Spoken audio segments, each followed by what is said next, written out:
নমস্কার বন্ধুরা, সবাই কেমন আছো? বেরিয়ে বললাম আজকে হাজব্যান্ডের কলিগের বাড়ির পুজোতে। এখানে এসে ঠাকুরকে প্রথমে প্রণাম করে নিলাম। এদিকে ছিল রাধাকৃষ্ণ, কার্তিক আর ওপাশে লক্ষ্মীনারায়ণ। ঠাকুর প্রণাম করে এইদিকে চলে এলাম। এদিকে হচ্ছিল কীর্তন পসরা। আপনাদের ওখানে কী বলে এই পসরাকে আমাকে কমেন্ট করে জানাবেন, কেউ যদি জেনে থাকো।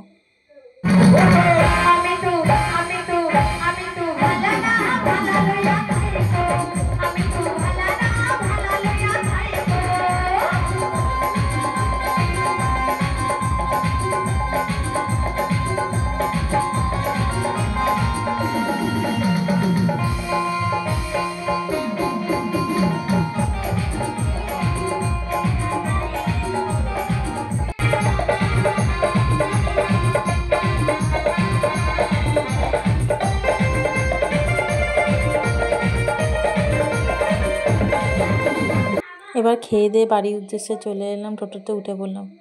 এত ভিড় হয়েছিল যে প্রসাদ খাওয়ার ভিডিওটা নেওয়া হয়নি। ভিডিওটা কেমন লাগলো কমেন্ট করে অবশ্যই বলো। শুভরাত্রি বন্ধুরা।